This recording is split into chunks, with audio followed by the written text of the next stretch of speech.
اچھا یہ colour use کیے ہیں آپ نے اس کے اندر جی جی کہ کوئی خاص کلر ہے، واٹر کلر ہے، کیا ہے یہ اصل میں ایک تو جو پیپر ہے نا، یہ ہینڈ میڈ پیپر ہے، خود تیار کیا ہوا ہاتھ سے، اچھا۔ کیمیکل وغیرہ اس پہ لگائے ہوئے یہ جو ہیں، پیپر ہے؟ جی اس میں برادہ لگا ہوا ہے، چھلکا لگا ہوا اچھا، ہے، آپ بھی بہت تو خوبصورت کمال، اللہ تعالیٰ برکت عطا فرمائے، مزید آپ کے کام میں نکھار عطا فرمائے۔ اور ماشاءاللہ اتنا خوبصورت کام ہے کہ یقیناً جو بھی اس کو دیکھے گا، اس کو اوپر ہی رکھ لیں، میں اوپر ہی رکھتا ہوں اس کو۔ نہیں نیچے رکھ لیں، کوئی مسئلہ نہیں ہے۔ چل نیچے رکھ۔ ابھی اس کو واپس وہیں رکھتے ہیں۔ اچھا ایک اور چیز اس میں سے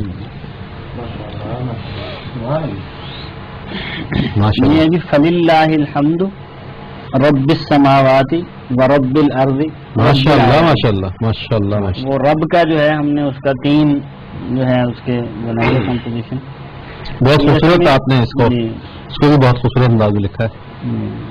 ابھی خطاطی ناظرین آپ دیکھ رہے ہیں کہ یقیناً یہ وہ خطاطی کے نمونے ہیں کہ جو باہر دبئی میں جو ایگزیبیشن ہوئی جی شارجہ میں، اس میں شارجہ میں یہ ریل ہے، اس میں کوئی کمپیوٹر کا کام نہیں ہے، بالکل ہاتھ کا آپ یہ دیکھ رہے ہوں گے کہ اس میں جو انک کا جو ٹوٹنا اور قلم کا جو ایک انداز آ رہا ہے، یہی چیز وہ یعنی اس کو فل نہ کیا جائے، یہ ہاتھ کی جو فورس ہے تاکہ ریئلٹی باقی رہے کہ آپ کس طرح لے کر اس کو چل رہے ہیں، کیا ماشاء اللہ، ماشاء اللہ۔ اور یہی چیز غالباً کمپٹیشنز میں جی دیکھی جاتی ہے وہاں یہی چیز زیادہ ہوتی ہے کہ اس میں آپ نہ تو آرنامنٹ بنا سکتے ہیں۔ جی یہ سعودیہ میں ایک مقابلہ ہوا ہے شہادتین پر، شہادتین، جس میں مختلف انداز سے انہوں نے کیا کہنا ہے اشہد اللہ الہ اشہد الا اللہ اللہ، الہ الا اللہ و اشہد ان محمد محمد، اس میں ہم نے لفظ جلالہ کو ٹاپ پہ رکھا ہے واہ واہ۔ اور نیچے محمد صلی اللہ علیہ وسلم کا جو ناظرین نام آپ ہے دیکھ اس کو سکتے ہم نے ہیں کہ نمایاں کتنے دیا۔ خوبصورت انداز میں اس کو لکھا گیا ہے، اور میں سمجھتا ہوں کہ یہ بہت ہی خوبصورت انداز ہے آپ کا لکھنے کا۔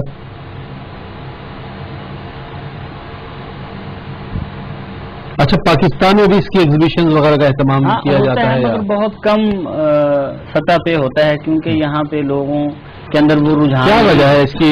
ابوکر بھائی آپ بتائیں گے کہ کیا وجہ ہے کہ ہمارے ہاں اس کو کس طرح اس کو فروغ دیا جا سکتا ہے اس فن کو، اور کس طرح یہ ناظرین یہ ضرور ماشاء اللہ آپ مالکم لا ترجون للہ وقارا، تو اس کے اندر بھی ہم نے اہتمام یہ رکھا کہ خطاطی کے جو ہمارے یہ کتبے بنتے ہیں اس میں اصول رکھا جاتا ہے کہ لفظ جلالہ جو ہے وہ اوپر آپ نے اشہد اللہ والے میں بھی دیکھا لفظ ہوگا، اللہ جو ہے بالکل اس ٹاپ کو پہ ٹاپ پہ رکھا رکھا ہے، ہے۔ یہی اس کی ایک امتزاج ہے اس کا خوبصورتی کا۔ واہ تو ماشاء اللہ۔ تو آپ کیا کہیں گے اس حوالے سے کہ کس طرح نوجوانوں کو اس طرف لایا جا سکتا ہے؟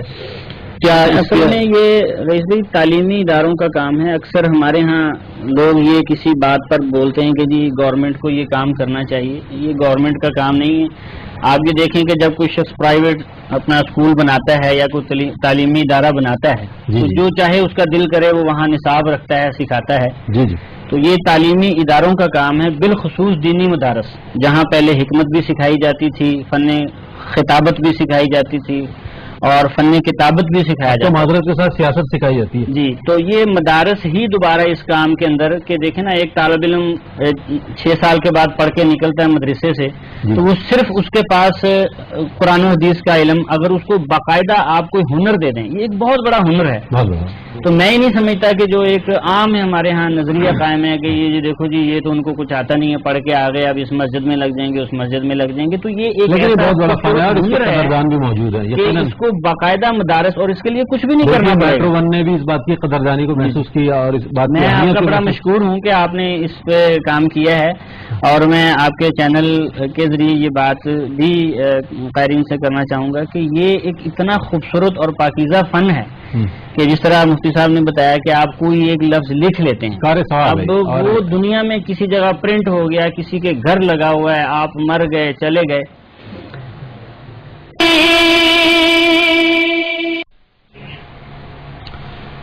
ناظرین اس بات کی اہمیت کو بھی میٹرو ون نے محسوس کیا ہے کہ آیا فن خطاطی جو ہے وہ کتنا اہم ہے، اور اس سے متعلق جو افراد جو صاحبان فن کام کر رہے ہیں ان کے نظریات اور ان کے خیالات اور ان کی وشز جو ہے آپ تک پہنچانا ضروری ہے کہ آیا وہ کیا چاہتے ہیں، کیا سمجھتے ہیں آپ اس حوالے سے میٹرو ون کی اس کوشش کو؟